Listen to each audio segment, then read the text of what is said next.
জঙ্গল সলিমপুর নিয়ে কড়া বার্তা দিলেন স্বরাষ্ট্রমন্ত্রী সালাউদ্দিন আহমদ। ভয়ঙ্কর এই জনপদ পরিদর্শন শেষে তিনি বলেন, জঙ্গল সলিমপুরে কোনো সন্ত্রাসী গোষ্ঠী থাকবে না, সেখানে কারাগার নির্মাণ সহ সরকারের নানা পরিকল্পনা তুলে ধরেন স্বরাষ্ট্রমন্ত্রী।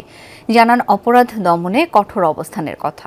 ফোটানোর ঝামেলা ছাড়াই নিরাপদ পানির জন্য ঘরে আনুন পিওরিট। কল করুন 16627। সকালে সন্ত্রাসীদের অভয়ারণ্য হিসেবে পরিচিত জঙ্গল সলিমপুর পরিদর্শন করেন স্বরাষ্ট্রমন্ত্রী সালাউদ্দিন আহমেদ।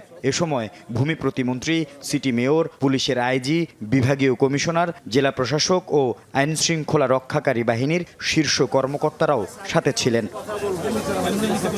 পরিদর্শন শেষে জঙ্গল সলিমপুরকে সন্ত্রাসমুক্ত করার স্পষ্ট বার্তা দেন স্বরাষ্ট্রমন্ত্রী। জঙ্গল সলিমপুর এই জায়গাটা আর কোনো বিচ্ছিন্ন সন্ত্রাসীদের এলাকা থাকবে না, অভয়ারণ্য থাকবে না। এর আশেপাশে দুইটা পাহাড় টিলা শ্রেণী আছে, একটা হচ্ছে বেতুয়া আর একটা চা বাগান। এই এরিয়াতেও সন্ত্রাসীদের আনাগোনা আছে বলে আমরা জানতে পেরেছি। এখান থেকেও তাদেরকে উচ্ছেদ করা হবে। আপাতত জঙ্গল সলিমপুর থেকে কাউকে উচ্ছেদ না করে সেখানে কেন্দ্রীয় কারাগার নির্মাণ সহ সরকারের বিভিন্ন পরিকল্পনার কথা জানান স্বরাষ্ট্রমন্ত্রী। তাদেরকে কিভাবে পুনর্বাসন করা যায় সেটা আমরা একটা পরিকল্পনা করব। তাদের কাউকেই এখান থেকে আপাতত উচ্ছেদ করা হবে না। আমরা জনগণের সরকার, জনগণকে কমফোর্ট দেওয়ার জন্য আমরা আমাদের সমস্ত পরিকল্পনা করব। দুপুরে চট্টগ্রাম সার্কিট হাউসে প্রশাসনের শীর্ষ কর্মকর্তাদের সাথে মতবিনিময় করেন স্বরাষ্ট্রমন্ত্রী।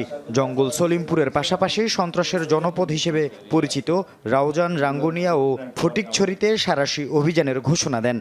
রাউজান, রাঙ্গুনিয়া, ফটিকছড়ি, বোয়ালখালী সবকিছু অ্যাড্রেস করা হবে। এগুলো সমন্বিতভাবে প্ল্যান হচ্ছে। এগুলো রাষ্ট্রের বাইরে নাকি? তাদের আশ্রয়স্থল কোথায়ও দেখতে চাই এবং তাদের সর্বশেষ আস্তানাও আমরা নির্মূল করব।